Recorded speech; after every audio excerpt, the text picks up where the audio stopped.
Salut les amis, j'espère que vous avez la forme. Aujourd'hui nous nous retrouvons pour le genre de tuto que j'adore faire, car c'est les tutos un petit peu, à mon sens, premium d'Excel, car nous allons aborder le sujet des macros. Je vais vous montrer dans cette vidéo deux macros simples qui vont vous montrer comment on peut, grâce aux macros, mettre rapidement en forme des cellules ou un fichier Excel. Je vais vous montrer un petit peu ce qu'on va voir dans cette vidéo, donc ici je vais sélectionner tout ça, et en appuyant sur une combinaison de touches, je l'y mets en forme, en rouge, en gras, avec un séparateur de milliers et deux décimales. Autre exemple, ici avec juste une combinaison de touches, je crée un en-tête à mon onglet Excel. On se retrouve juste après l'intro pour voir comment faire ce genre de choses.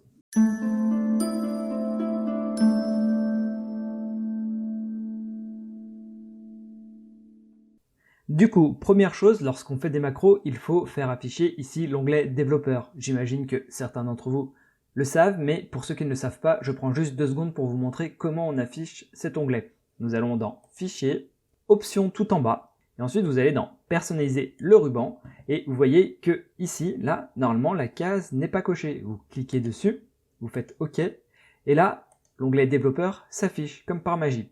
Donc l'objectif de cette vidéo n'est pas de vous montrer en profondeur comment fonctionnent les macros, c'est plutôt de vous montrer comment, de manière pratique, on peut en créer une assez rapidement.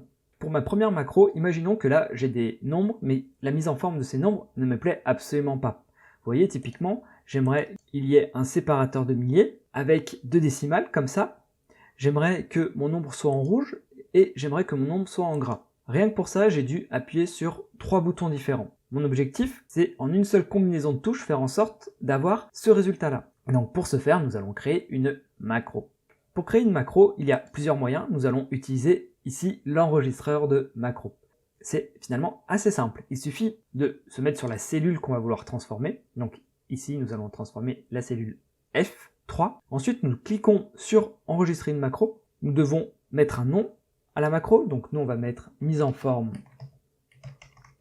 nombre rouge. Voilà. Ensuite, c'est là que c'est intéressant, c'est que vous pouvez choisir un raccourci clavier qui vous permettra d'invoquer votre macro. Ici, nous allons choisir CTRL, MAJ et C. Voilà, ne me demandez pas pourquoi, c'est comme ça. Très important ici, enregistrer la macro dans. Si vous choisissez enregistrer la macro dans macro personnel, vous allez pouvoir utiliser cette macro depuis n'importe quel fichier Excel. Donc je vous conseille de faire ça. Si jamais vous voulez que cette macro soit dédiée uniquement à ce fichier-là, vous pouvez faire dans ce classeur. Bref, nous allons rester sur macro personnel. Dans la description, vous pouvez mettre la description de votre macro. Je ne vais pas y passer longtemps pour ma part. Ensuite, vous cliquez sur OK, et là, faites très attention, tout ce que vous faites va être enregistré par Excel. Donc, il ne faut vraiment faire que ce qui est nécessaire. Vous allez faire exactement comme moi. Vous allez dans Accueil, vous cliquez sur ce bouton, qui est le bouton qui va permettre de créer un séparateur de milliers et de créer 2 décimales à notre nombre. Vous allez ensuite cliquer sur rouge et sur gras. C'est bon, on n'en veut pas plus. Donc nous allons retourner dans l'onglet développeur et nous allons arrêter l'enregistrement. Et normalement, nous avons notre macro. Faisons un petit test. Allons sur la cellule I3 et faites le raccourci clavier que vous avez rentré. Pour ma part, c'est CTRL, SHIFT et C. Et là, ça fonctionne.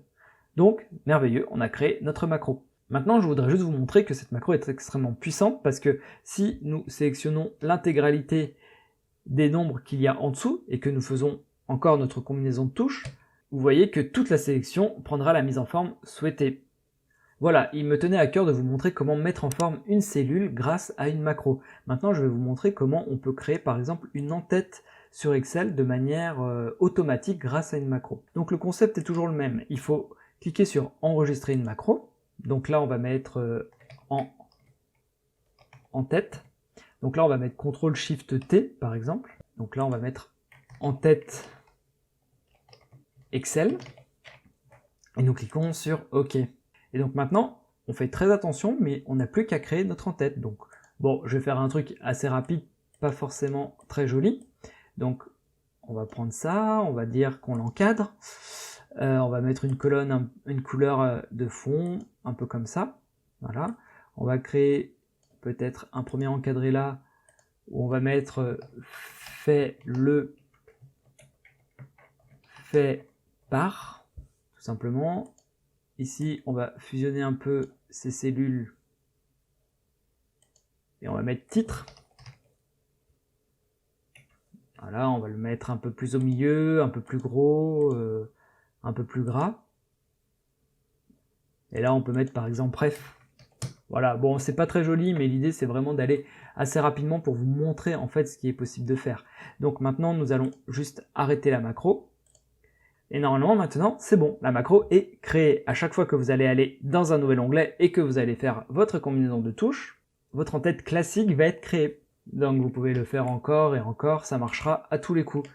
Même si vous le faites sur un nouveau fichier Excel, là j'ai un nouveau fichier Excel, normalement ça fonctionne.